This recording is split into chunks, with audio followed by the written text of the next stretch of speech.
Let me get those glasses. Oh. Christ. Okay, so everyone, Mo has the dirtiest glasses ever. Like, why don't you wipe your glasses?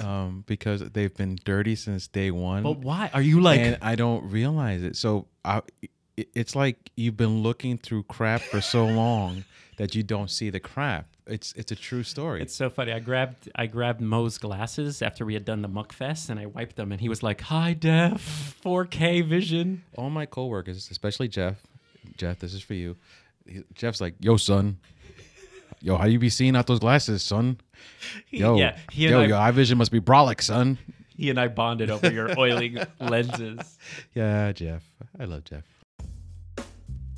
What do we have here, bruh? Oh, it's the Mo and O show, right there on your mug, son. Not our mug, the mug. Those of you listening to the audio, if you go to the YouTube channel, you'll see that Mo picked up some merch for us. Merch. We're not selling anything, but no, we're barely, we're barely getting by. Yes. Anyway, the merch looks great. Our logo looks great on the yellow matches. This isn't like you designed the yellow. No. I said I need this. Ooh, look, it's yellow on the inside too. And when it came, it just looked amazing. Yeah, they look great. It wasn't like I expected it to be this great. I mean, no disrespect to Vista, but when they with Vistaprint, when they offer you something on the low, they usually give you something on the low. It's something that is workable. You could use it. You could hand it out. But when you're high tech and you're moving high, this is high level stuff, right? Very high level. This is for the price I paid. I thought like I was getting something like a cup with a sticker on it, Where do you get? Have you ever gotten business cards from them or anything? Originally, my first business card. I think everyone's. Yeah, you started with Vista. $10 for 4,000. Got cases. I still have some. Yeah. Oh, I let my neighbor downstairs use some for his fireplace over winter. Like, here, this is this month's supply. Yeah, my original were Vista. They were so bad, because when you're starting out, you usually get the cheapest. But then now, not sponsored by, but Moo.com, Moo Cards. Do you use Moo?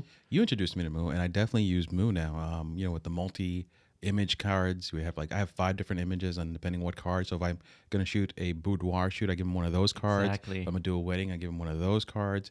So I was able to not narrow down, but be selective to what I'm actually aiming. If I have a mom that's Christian, like here's a little Sweet 16 one. Yeah, exactly. So don't give her the ones with the ladies. The wrong one, yeah. So it's nice. Moo to walk around with your portfolio in your bag is nice. I started making cards that didn't have a phone number on them. They were like, it's just me on there, my face, to give to people who aren't potential clients. It's just contacts. So you can give them your social media, your Instagram, your Facebook. That's a good thought. You know what? Because I actually have... Have you met people you don't want to give the phone number to, or is that what you're going to say? All the time, but no, I wasn't going to say that because you're in the world of darkness. I live in the light, Omar. So no, I've just, when I did my first set of Moo cards, I had just did my own self photo shoot portrait type of thing, and I put my own weird, creepy picture in the back. It's awesomely creepy. Wait. Let me understand this. You had Moo cards with your actual photography, like your subjects, and then when you turn it over, it's you? So the other way around. So the back of the card is an image. Got it. The front of the card, on the upper left corner of it, it's me. That's not so creepy. It's me, but I'm in one of those like positions like this. Yeah, that like. Yeah, no. I had to make it creepy because Costanza. Yeah, I am creepy, and I want people to know what they're getting. No secrets. Listen, be me. Yeah, totally. So I hand those cards out for people I don't want to give phone numbers for. So these are like vendors or people who it has my email, and it's a great way to have a secondary card. So for potential clients, it has a phone number, and for people you don't really want to give your number out. How are you on texting? So now that everyone has seen this, right, and you've given them a no-number card, they now know the secret to why they got that card. Sorry, guys. Nothing personal, but you suck. No, it's just I am not a text for business person. Mm-hmm. I know that we're more moving towards texting, but I can't have my phone buzzing and texting for business. So I'm very email. No, that makes perfect sense. That makes perfect sense. There's a certain group of people you're going to meet that this is the kind of information you need to have to hand them, as opposed to a potential client. For sure. It makes perfect sense. Do you text? I only text for business on shoot days. Do you text for business all the time, or only on shoot days? Or I reach an understanding with the client. So Not what- every client wants to be text. So I asked them, when we were getting things set up, hey, what's your preferred method of communication? beautiful. Because with time, you learn simple things that you need to tweak. And I learned a long time ago when I was texting one person, like, hey, pick up the phone. That was his response. So I realized he doesn't like texting. Yeah, damn it. Emoji, LOL. So I decided from that experience going forward, what's your preferred method of communication? Do you prefer email, texting? If they say whichever, I prefer texting because you know me, I'm on the phone all day with my 9 to 5. I really hate picking up the phone unless I really have to. Never pick up the phone. Same thing. I usually will do whatever they do. So if they send an email, I send an email back. If they text, I tell them I don't damn text. What am I, from Texas? Get that out of here, boy. You're punning now. Hey, what'd you do this week? Anything exciting? I have a story for you. So I almost got punched in the face. Get out of here. Who almost wants to punch you in the face? I know. I'm like so nice. So here's how it started. And this goes back to, I blame my YouTube comment audience because they have been encouraging me to do street photography the way you're supposed to do it, which is like be brave and go up to people. And yeah, I know. So here's what happened. And this is actually perfect timing because I just got another comment recently of someone asking for help, that they're very shy, that they want to do street photography, but they don't know how to go about it and approach people. They're very nervous. So I was with the family in New York, right? And I had my little Fuji and I was shooting, I was looking for scenes like the traditional street photography. So people in situations, and I was using my electronic shutter, which makes no noise. Mm-hmm. And I was shooting with the flip screen. So I was trying to be very like if I was using a phone, right? So for the most part, I was getting great shots of people like in the city and no one knows I'm taking pictures, right? That's like my theory is if no one knows you're taking pictures, everybody's cool with it, right? We're all good, bro. We're all good. All good. Exactly. High five you. So ironically, I was taking a picture of the wooden Indians they have outside of like cigar shops? Yep. So I had the 35 f2 on there, and I was kind of like trying to test the bokeh of that lens.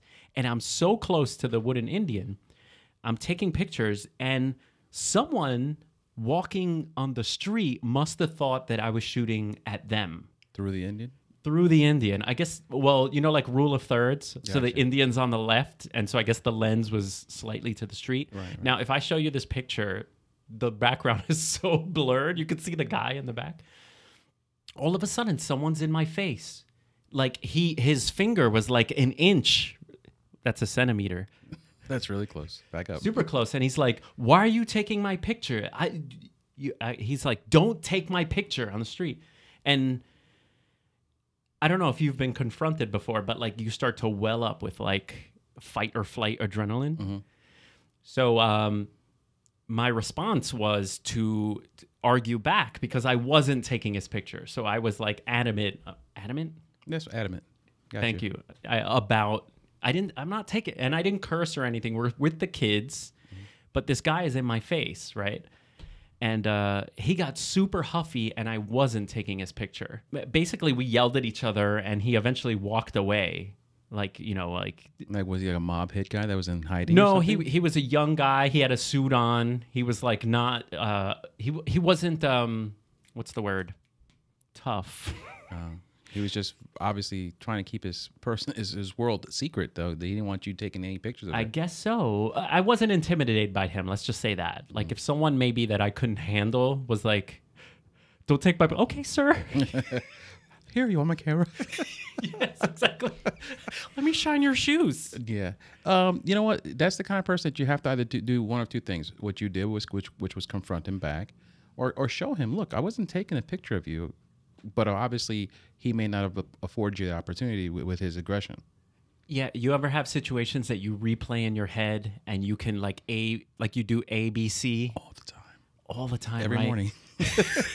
That's my life. Regret City. Oh my. No, but when you have Too something, much fiber. Yeah. Oh gosh. Sploosh. it happens to all of us. Like you have a confrontation with a person, and then like you have witty comebacks like an hour later. Yeah. No, seriously. It's one of those places where you did the best you could at the moment. You weren't too aggressive in the return. Exactly. You knew you had your clients with you, so you had to. No, I had my family with me. Oh, your family. Family. Even worse. Oh, that would have been more like. Yeah. You know, like no, I might have punched them. The No, family I would was. not have punched them. No. Violence is never the answer. No. I'm also a little upset. I mean, was the last time you had like?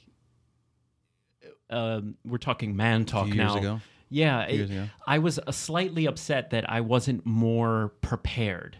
I talked to my wife about this a little bit, and she's like, "Ugh, you're just being a stupid man."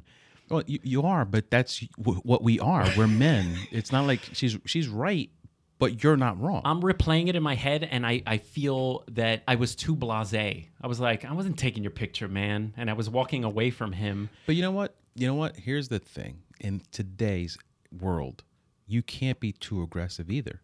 Blasé to chill would have been the right approach. You don't know if this skinny young guy in a suit had a gun. Yeah. You don't know how far he would have taken it. You're right. I had the family there. You had We the don't want to family. escalate to cursing or pushing God or forbid anything. he walks away, you get relaxed, and he turns around and punches you when you're not looking and knocks you out in front of your family. Yeah. I mean, that's what we deal with in this world today. Yeah. So, But I do have conflict inside of me that I wasn't like, what? Like, da-da-da-da. You know what I mean? I know, 100% know what you mean. Like I had the opposite a few years ago. I was confronted. Someone was all in my face, and he called me a derogatory Hispanic term Okay. and pushed me, and I reached back out and hit him. And I regret hitting him. I replayed it in my head 1,000 times. Like, I could have done this. I could have done that. I mean, because here's why I regret hitting him. I didn't regret hitting him at first. At first, when I hit him, I felt like, tough guy from the projects. Testosterone was flowing. I look in his car. His son is in his car. His 13-year-old son was in his car. And I just decked his father. And his father's on the floor. And I'm like, I'm a jerk. Yeah. So thank you for saying that, because who knows where it could have gone. no, seriously, you're going to have this inner conflict. But know when you sit back and big picture it, it ended right. You did the right thing. There's more to the story. Oh, no. So that guy I wasn't taking a picture of, right?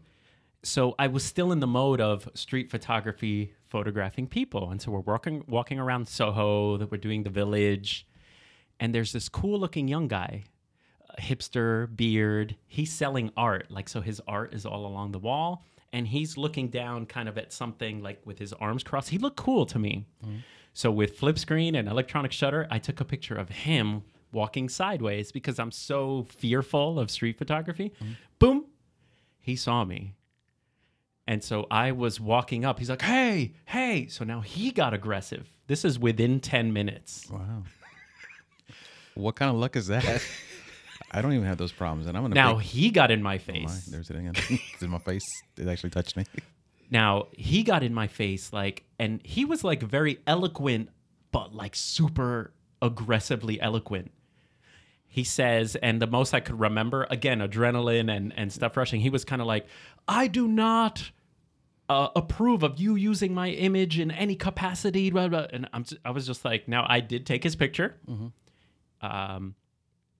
If you know your rights as a photographer, now every country is different, but here in the United States, if someone's on the street, you can take their photograph. Right, public domain. Public domain, as long as you don't sell it, put it on a billboard, get money from it.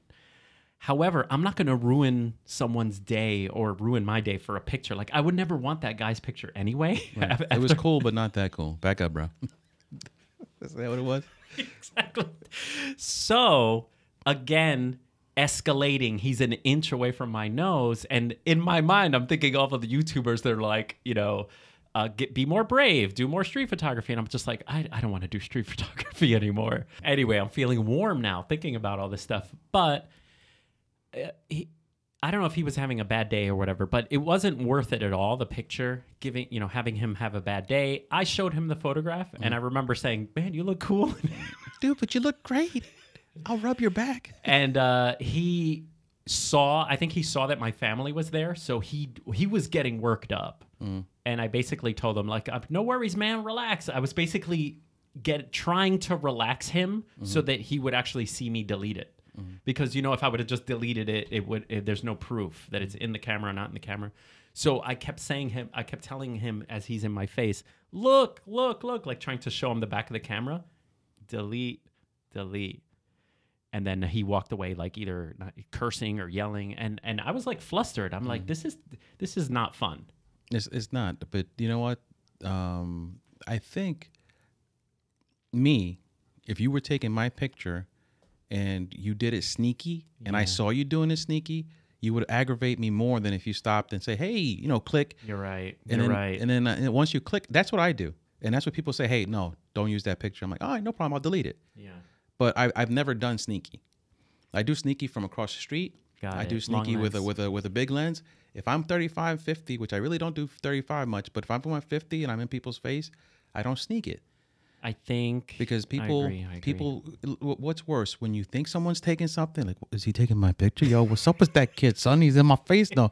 I mean, people rather you be up front where they can go, hey, no, don't use that. And he probably would have reacted like, hey, don't use that picture. Yeah, and I agree. I think that's great advice, and I think I need to get over this hump. And I should have went up to him and I should have asked him. I should have flat out said, can I take your picture? You look super cool. I do that all the time. And the worst he said is no. There would have been no anger. No anger, no confrontation. Your family would not have seen you get like semi-punked twice, Pwned. Totally. And everything that happens is a learning process. There's nothing on the street so epic when someone's involved that you're actually focusing on that person, that there's nothing so epic that you can't find someplace else. If there's something happening like tragedy and people running up and down the street from Godzilla, you take those pictures. They don't care at the moment. They don't care. But if you're walking down the street, there's nothing super cool that you can't spend 5 seconds saying, hey, this is not going anywhere. It's not going on my YouTube. I just think you look cool. I want to take a quick picture. Can I? They say no. You're thanks. Done. Have a great day. And you keep walking because you're going to find someone else that's going to be like, yeah, whatever, take it. Yeah. So and the street photographers that are great, they say that a lot of people say yes. You know what? Because they're given, now you put them in the predicament that they have a 50% saying yes, 50% chance of saying no. So you put the onus back on them instead of now. So now you're not stressed out about it because they said no. Great, I'll move on. They said yes. I'll take the picture. Yeah. That's great advice. I think I personally just need to get rejected a lot, so I think I could get used to it. And when I was in the Marine Corps, I had a sergeant. We're going to call him England. And those who know me personally know his name wasn't England. It was a different country. Okay. His theory was he would give his phone number out 8-9 times a day. I would never give my phone number to women. He was a single guy. He would give his phone number out to 8-9 different women every day. And he's like, Morales, you got to play the numbers. You know what? 5 of them I'm going to throw them away. 2 of them are going to think about it. And one's going to actually call.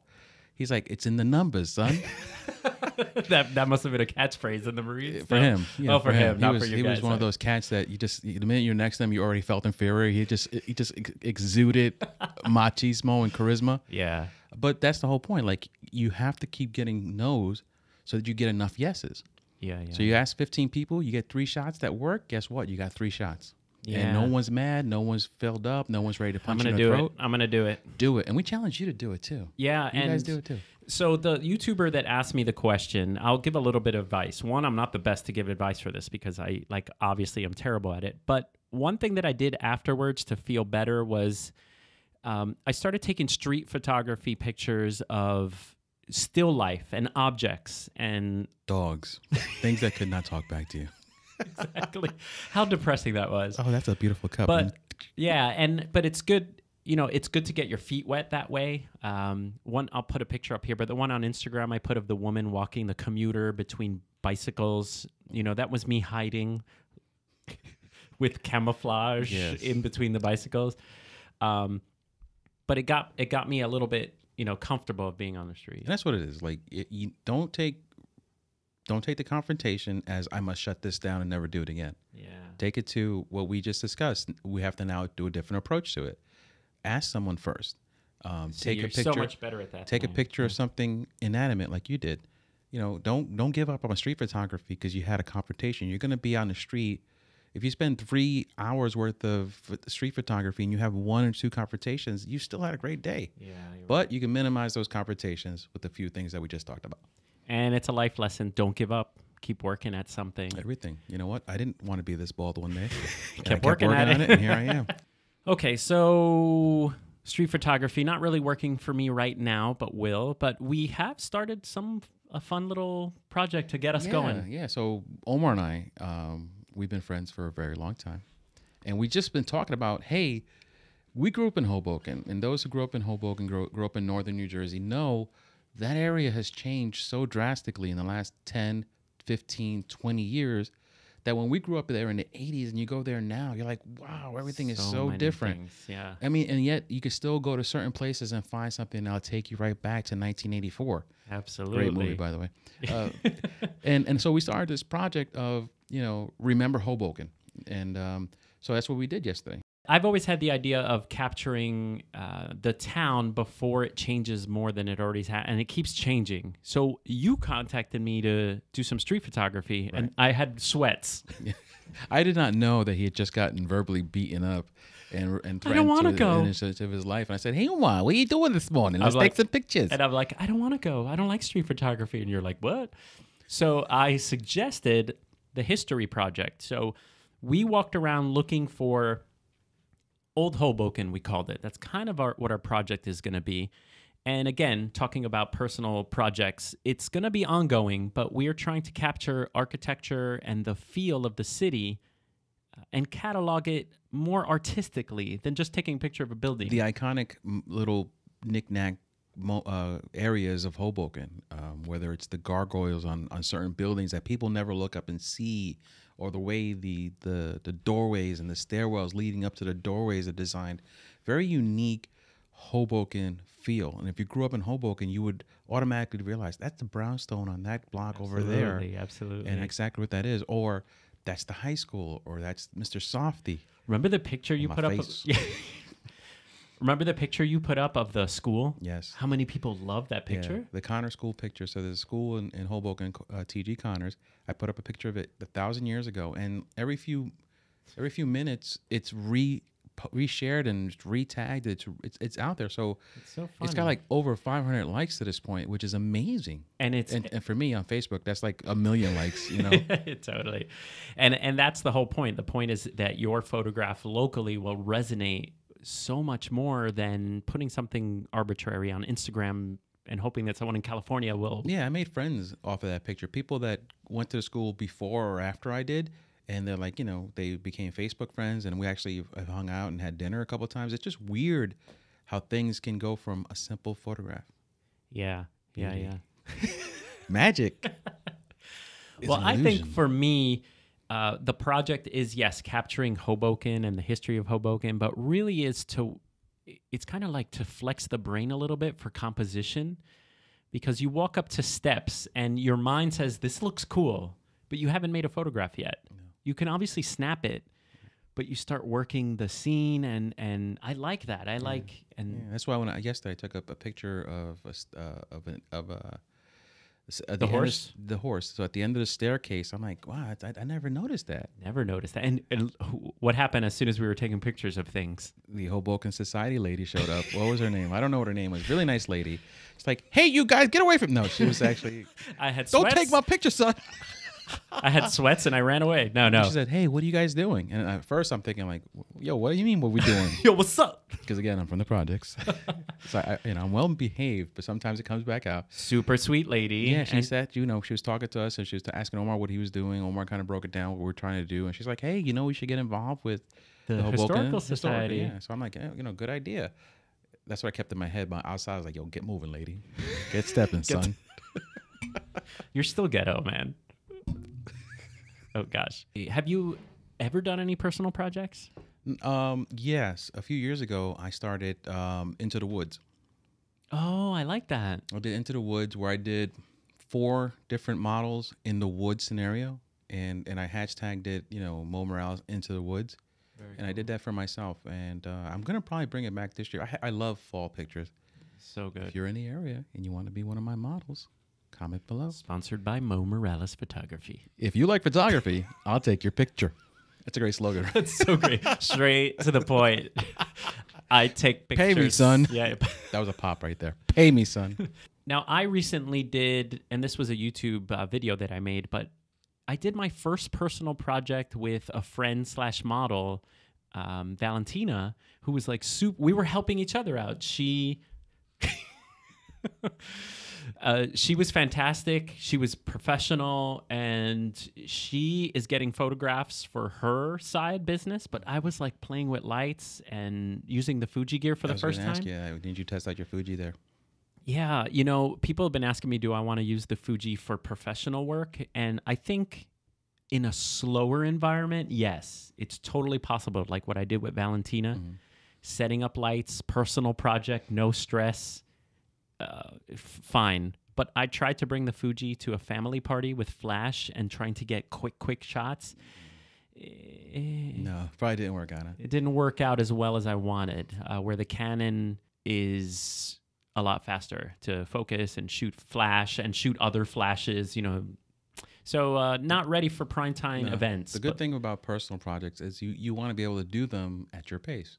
Yes. And something like trying to bring that camera to a party where things are rocking and rolling, kids are running back and forth, not always going to work out for your personal project. But I want to, I'm going to do a beach shoot in a couple of weeks where it'll be an early morning or sunset shoot. Young lady who's fitness. She's not a fitness model, but she's in very good shape.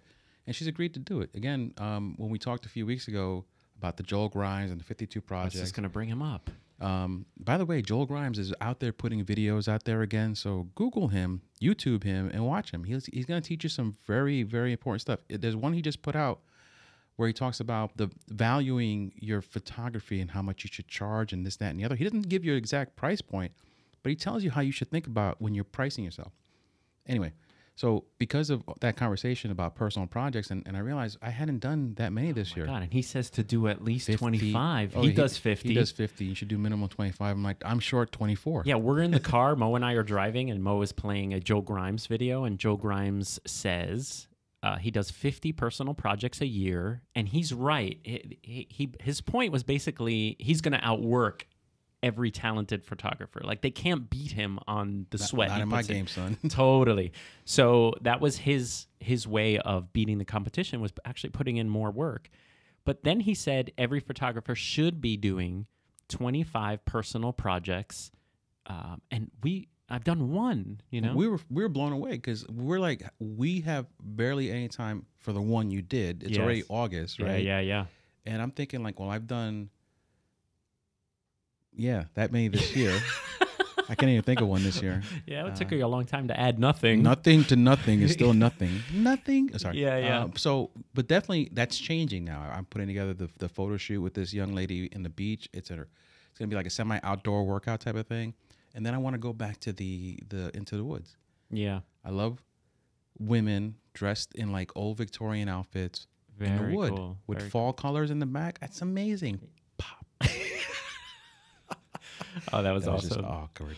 That I'm awkward. But no, you guys should do the same thing. Even if you're a professional, if you're just starting, guess what? If you're just starting, you're the ones that should be doing it the most. You should be going out there and saying to people, hey, I had this idea. Of course, lay out a good plan. Don't tell them, I'm going to take your picture in the woods. It's going to be dark. That's not going to get you what you need. So, reach out, engage yourself. Listen, here's what I ask you guys to do. Five before the end of the year. We're gonna try to do 5. I have 4 more. I'm gonna do 5 total, starting from this point forward. Agreed. So. And I think if you're very early to the game, then don't stress over a personal project that is, getting a subject or some kind of. It's at least shooting. Things for a portfolio, things for just photographs that make you happy. Just start with that. A simple thing you need. You spend $20 on a reflector off Amazon. A big reflector. Put them in the shade behind 2 big buildings. Put a young lady in the shade. Have the reflector in her face so she lights up. Snap a picture. Why can't it be a man? Why's it got to be a lady? Because that's not what I work with, son. No, I'm kidding. No, it could be a man. It could be your subject. Just flash them with the reflector. Yeah, as long as he's not on the street and asking you for $1 while you're shooting. No, I was gonna say attacking me in my face. Oh. Yeah. Anyway, buddy, I love you. Hey, Omar. I popped on that one. You're welcome. Hey, Omar. Great day. Great shoot. Look at the merch. Merch. Not available anywhere. Nowhere. Limited. Limited to nothing. Bye, guys. We'll see you next time.